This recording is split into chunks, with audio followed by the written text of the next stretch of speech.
Welcome to RTV. నేను మీ గయాజ్ని. రాష్ట్రంలో revenue సమస్యలు పరిష్కరించడంతో పాటు ఫైల్స్ క్లియరెన్స్ చేయడంలో నెల్లూరు జిల్లా రెండవ స్థానంలో వచ్చింది. ఈ మేరకు నెల్లూరు కలెక్టర్ హిమాంశు శుక్లాను కూడా రాష్ట్ర ముఖ్యమంత్రి చంద్రబాబు నాయుడు అభినందించడం జరిగింది. ప్రస్తుతం దీని మీద మాట్లాడేందుకు తెలుగుదేశం పార్టీ నాయకులు జీవి ప్రసాద్ మనతో ఉన్నారో ఆయనతో మాట్లాడదాం. నమస్తే GV Prasad sir. Good morning sir. ఏంటి కలెక్టర్ గారు అంటే చాలా ఫాస్ట్గా ఫైల్స్ చేయడము, సమస్యలు పరిష్కరించడం, రాష్ట్ర ముఖ్యమంత్రి చంద్రబాబు నాయుడుతో సహా ఆయనకు అభినందించడం జరిగింది. అసలు కింద స్థాయి చూస్తే అంత పనులు జరగడం లేదన్న విమర్శ అయితే కూడా ఉంది. మొత్తం మీద రెవెన్యూ విభాగాన్ని ఎలా చూడొచ్చు అంటారు? Good morning sir. యాక్చువల్ వాస్తవంగా చూడడానికి మన కలెక్టర్ గారు చాలా అందంగా, చక్కగా, హ్యాండ్సమ్గా ఉంటారు సార్.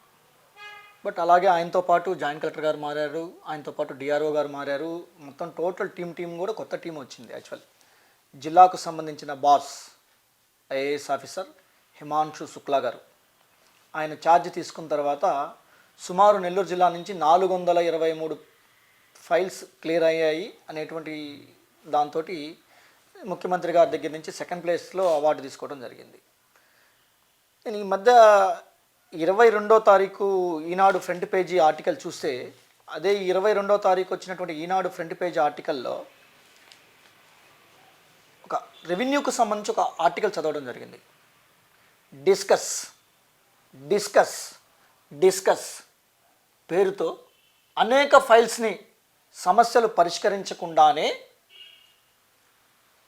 క్రిందికి తిప్పి పంపించడం జరుగుతున్నది అనేది ఒక ఆర్టికల్ చదివాను సార్.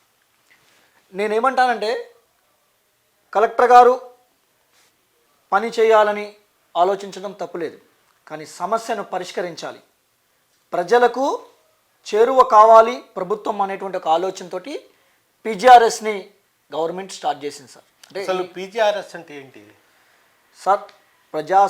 ప్రజా సమస్యల పరిష్కరించేదానికోసంగా పీజీఆర్ఎస్ అనే దాన్ని తెలుగుదేశం గవర్నమెంట్ స్టార్ట్ చేసింది. దానికి ముందు వైసీపీ ప్రభుత్వంలో స్పందన ఉండింది, గత ప్రభుత్వంలో గ్రీవిన్స్ పేరుతో ప్రతి సోమవారం కూడా ఈ పీజీఆర్ఎస్ అంటే ప్రజా సమస్యలు ఏవైతే ఉంటాయో దానికి సంబంధించి ప్రభుత్వ అధికారులకి, అంటే నేరుగా ముఖ్యమంత్రితోటో, లేకపోతే నేరుగా ఎమ్మెల్యేతోటో, నేరుగా మంత్రులతోటో, నేరుగా కేంద్ర మంత్రులతోటో, ప్రజాప్రతినిధులతో కానీ ప్రభుత్వ అధికారులతో కానీ నేరుగా మాట్లాడలేని సందర్భంలో ఒకే వేదిక మీదకి అధికారుల మొత్తాన్ని తెచ్చి వారి సమస్యలను అధికార దృష్టిలో పెట్టి దానికి ఒక టైం బాండ్ కేటాయించి ఆ టైం బాండ్ ప్రకారం వారి సమస్య కరెక్ట్ అయితే ఆ సమస్యను పరిష్కరించి వాళ్ళకి ఎండార్స్మెంట్ ఇవ్వాలి.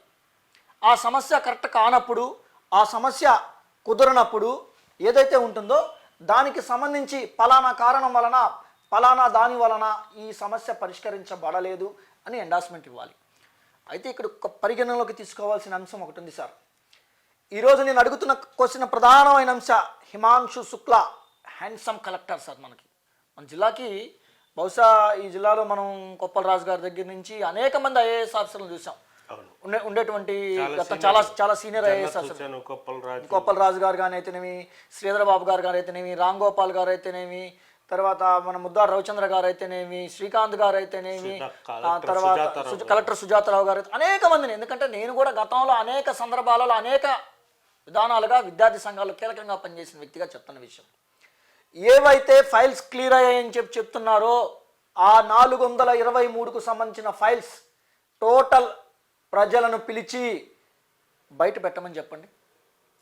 మేము 423 ఫైల్స్ క్లియర్ అయ్యాయి అని చెప్పి అంటున్నారు కదా, ఆ 423 ఫైల్స్ ఏ విభాగానికి సంబంధించి? రెవెన్యూ విభాగమా, మున్సిపాలిటీనా, అగ్రికల్చరా, ఇరిగేషనా, కార్పొరేషనా, సివిల్ సప్లైసా, ఏ డిపార్ట్మెంట్కి సంబంధించి ఫైల్స్ క్లియర్ అయ్యాయి అనే అంశాన్ని ఒక్కసారి బహిర్గతం చేయమని చెప్పండి. ఈరోజు వరకు నేను అడిగేది ఒకటే క్వశ్చన్, ఫైల్స్ క్లియర్ అయ్యాయంటే సమస్యలు పరిష్కరించబడ్డాయా? సమస్యలను పరిష్కరించకుండా అటు ముఖ్యమంత్రిని మోసం చేయటం జరిగిందా, లేక జిల్లాలో ఉండేటువంటి ఎమ్మెల్యేలను మోసం చేయటం జరిగిందా? ఏం జరిగింది? దీనివల్ల ఎవరు నష్టపోతున్నారు? ప్రభుత్వం నష్టపోతుందా, లేక తెలుగుదేశం పార్టీ నష్టపోబోతుందా, లేక ఎమ్మెల్యేలు నష్టపోబోతున్నారా అనేది కూడా ఎమ్మెల్యేలు కూడా ఒకసారి చంద్రబాబు నాయుడు కూడా మోసం చేశారని చెప్తాం సార్. నేను చెప్పడం అబద్ధం అని మీరు అనుకుంటే, నేను అనేది ఒకటే క్వశ్చన్ సార్. ఏవైతే 423 ఈ జిల్లాకు సంబంధించి, అలాగే ప్రతి జిల్లాలో కూడా, అన్ని జిల్లాల్లో కూడా ఫైల్స్ క్లియర్ అయిన తర్వాత క్లియర్గా ఎండార్స్మెంట్ ఇవ్వమని చెప్పండి, లేదా బహిర్గతం చేయమని చెప్పండి. ఈరోజు ఈ ఫైల్స్ మేము క్లియర్ చేసాం అని చెప్పి ఇవ్వమని చెప్పండి. నేను మీకు ఒకటే మాట చెప్తున్నా, పీజీఆర్ఎస్ని ప్రజా సమస్యలు పరిష్కరించాల్సిన అధికారులు ఎలా మోసం చేస్తున్నారు అనేది మీకు చెప్తా. ఒక విషయం గుర్తుపెట్టుకోండి, ప్రతి సమస్యకి మీరు పీజీఆర్ఎస్లో పిటిషన్ పెట్టిన తర్వాత ఒక టైం బౌండ్ ఉంటుంది సార్. అంటే ఒక్కొక్క సమస్యని ఒక్కొక్క అధికారి ఉంటాడు. గుర్తుపెట్టుకోండి, 22A సంబంధించిన సమస్య కానీ, లేకపోతే నోషన్ ఖాతాకు సంబంధించిన సమస్య కానీ, లేకపోతే సర్వేకి సంబంధించిన సమస్య కానీ, లేక ఏదైనా సరే ఏ సమస్యకైనా సరే దానికి పరిష్కరించేటువంటి అధికారి ఒక అధికారి ఉంటాడు. అలాగే దానికి లాస్ట్ ఫైనల్ అధికారి కూడా ఆయన డెసిషన్ మేకర్ ఉంటాడు. అసలు ఆ అధికారికే ఫైల్ పోదు సార్.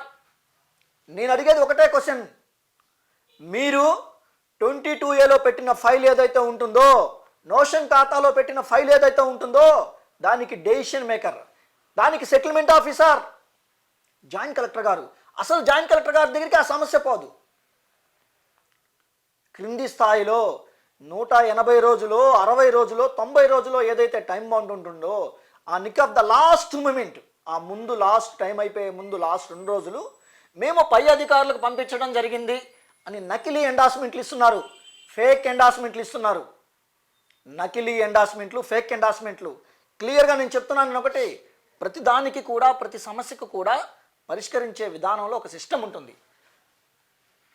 ఆ సిస్టమ్ ప్రకారం ఏదైతే చెక్ లిస్ట్ ఉంటుంది, ఆ చెక్ లిస్ట్ ప్రకారం పెట్టిన తర్వాత మళ్ళీ అది లేదు ఇది లేదు అని కావాలని కొర్రెలేస్తూ అనేక మంది అధికారులు, ఎగ్జాంపుల్ కూడా చెప్తా. ఈరోజు కలెక్టర్ గారి కార్యాలయంలో కమ్రున్నిసా ల్యాండ్ మ్యాటర్ సెక్షన్లో ఉండేటువంటి కమ్రున్నిసా గారు కానీ, లక్ష్మీ ప్రసన్న గారు కానీ,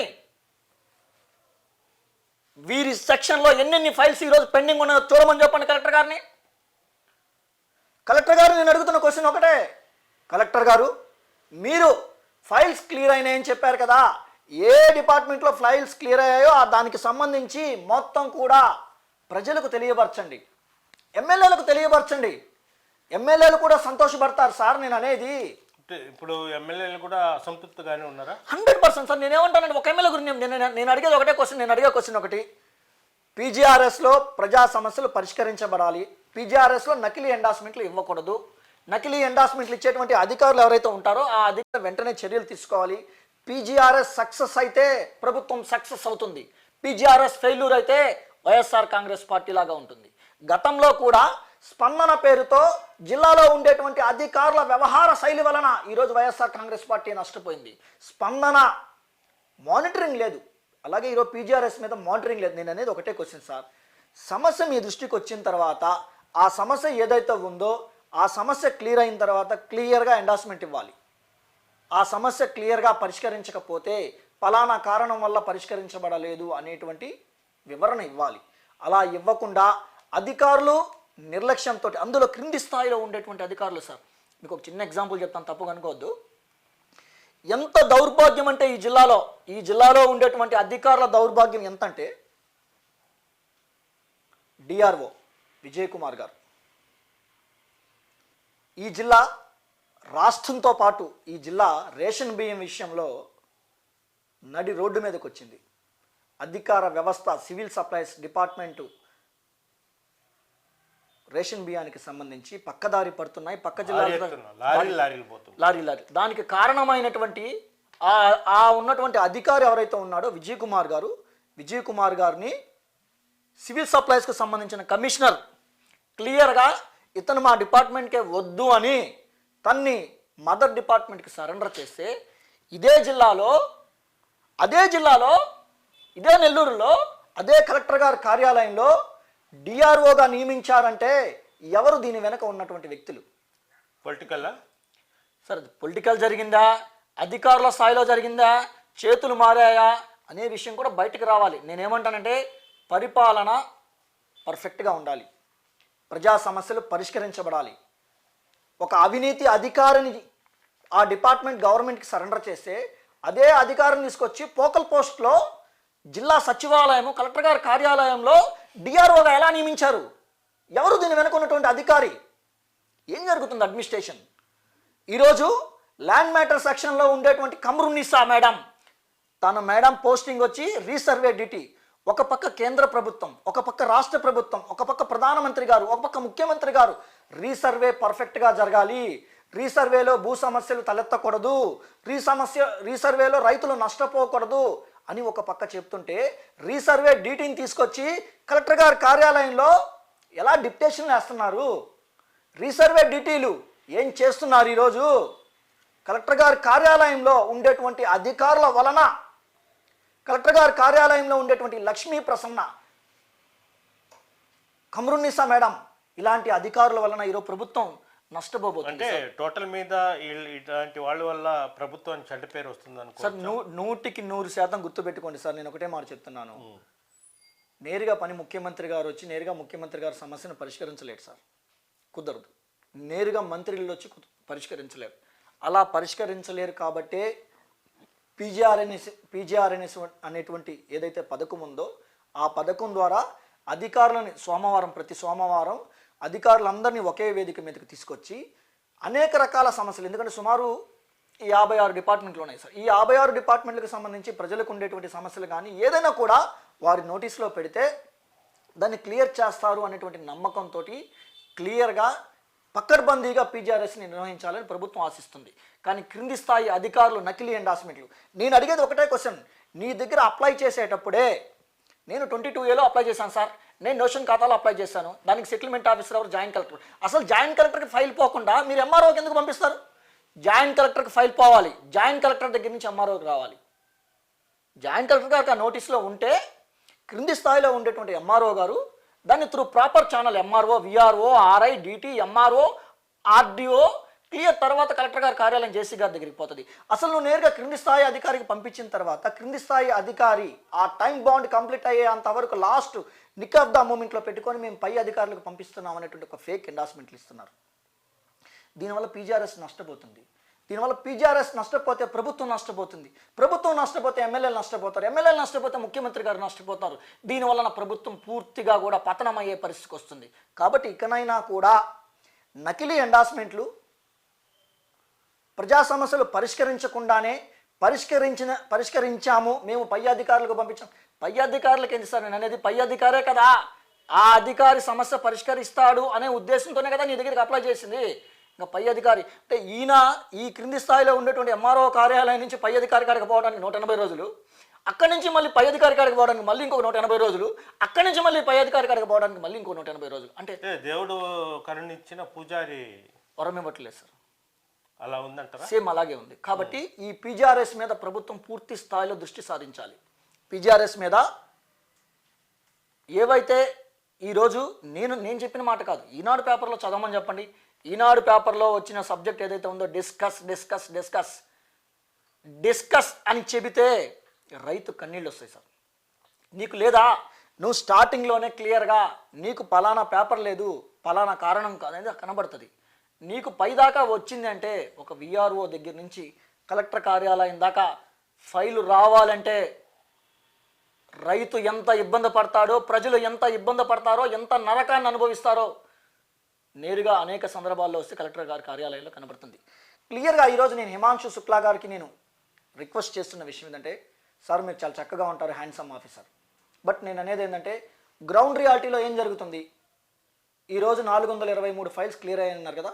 ఏ డిపార్ట్మెంట్ నుంచి మీరు జాయిన్ అయినప్పటి నుంచి 423 డిపార్ట్మెంట్కి సంబంధించి ఫైల్స్ క్లియర్ అయ్యాయో ఇమ్మీడియట్లీ అది కూడా మీ లాగిన్ అంటే మీ ద్వారా మీ దగ్గరికి వచ్చిన ఫైల్స్ అవి క్లియర్గా మీరు మొత్తం కూడా బహిర్గతం చేయండి.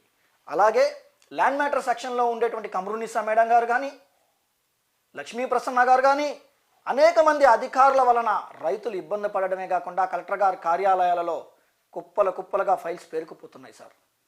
దీన్ని కూడా ఒకసారి ఆలోచించండి. అలాగే అవినీతి ఆరోపణలు ఎదుర్కొంటున్నటువంటి విజయ్ కుమార్ గారు, ఎవరైతే విజయ్ కుమార్ గారు డిఆర్ఓ గారు ఉన్నారో, డిఆర్ఓ గారిని పోస్టింగ్ ఇవ్వడం అనేది చాలా దౌర్భాగ్యమైన విషయం సార్. నేను ఏమంటానంటే నీ వల్ల రాష్ట్రం ప్రభుత్వం మొత్తం ఇబ్బంది పడింది, నీ వల్ల సివిల్ సప్లైస్ వ్యవస్థ మొత్తం ఇబ్బంది పడింది, నీ వల్ల గబ్బుగా రేషన్ బియ్యం పక్క రాష్ట్రాలకు తరలిపోతున్నాయి లారీల పేరుతో అని ప్రతి పేపరు ప్రతి టీవీ కోడై కూసింది నెల్లూరు జిల్లా వైపు. అటువంటి అధికారిని తీసుకొని వచ్చి మళ్ళీ నెల్లూరు జిల్లాలో పోకల్ పోస్టులు ఎలా వేస్తారు సార్? కాబట్టి ఇకనైనా కూడా మీరు పరిష్కరించేటువంటి సమస్యలు ఏవైతే ఉంటాయో ఆ పరిష్కరించిన సమస్యలను బహిర్గతం చేయండి. ఫేక్ ఎండార్స్మెంట్లు ఇస్తున్నటువంటి విఆర్ఓ స్థాయి నుంచి, ఎందుకంటే ఫైల్ కదలాలి అంటే సార్ విఆర్ఓ దగ్గర నుంచి రిపోర్ట్ రావాలి సార్. విఆర్ఓ దగ్గర నుంచి రిపోర్ట్ రావాలంటే 180 days, 60 days, 90 days, 180 days, 205 days కూడా పెట్టినారు. అంటే ఆ రోజుకి నీ సమస్య పరిష్కారం కావాలి, మీ సమస్య పరిష్కారం కావాలి. అసలు ఆ అధికారి దగ్గరికే ఫైల్ పోదు. ఈ పీజీఆర్ఎస్ సిస్టంలో కూడా ఎవరైతే అప్లై చేసే సందర్భంలో క్రింది స్థాయి అధికారికి పంపిస్తున్నారు కదా, అది కూడా కరెక్ట్ కాదు సార్. ఎందుకంటే పై అధికారి నోటీస్లో ఉండాలి ఫైల్ అది. ఇది పరిస్థితి. అంటే డైరెక్ట్గా కలెక్టర్ దృష్టికి వెళ్తే మాత్రమే కొన్ని ఫైల్స్ పరిష్కారం అవుతున్నాయి. కింద స్థాయి అధికారులు ఏమాత్రము పనిచేయడం లేదు. గతంలో కూడా స్పందన అని పెట్టి సరైన విధంగా ప్రభుత్వానికి తప్పుదోవ పట్టించడం వల్లే ఆ ప్రభుత్వం కూడా పూర్తిగా కనుమరుగైపోయింది. ఇప్పుడు అదేవిధంగా తెలుగుదేశం పార్టీ పీజీఆర్ఎస్ అనే పెట్టి ప్రజా సమస్య పరిష్కరించేందుకు పెట్టడం జరిగింది. అయితే ఇందులో కూడా ప్రభుత్వాన్ని అధికారులు తప్పుదావ పట్టిస్తున్నారంటూ కూడా జీవి ప్రసాద్ అయితే వాదిస్తున్నారు. వీడియో ప్రదీప్త గయాజా టీవీ నెల్లూరు నుంచి. చరిత్ర సృష్టించినోడు ఇప్పుడు ఆ చరిత్రని తిరగరాయబోతున్నాడు. అబద్ధాల గోడల్ని బద్దలు కొట్టి నిజాలను రాగా మీ ముందుంచబోతున్నాడు. నిజమైన వార్తల కోసం వెంటనే డౌన్లోడ్ చేసుకోండి రా యాప్ని.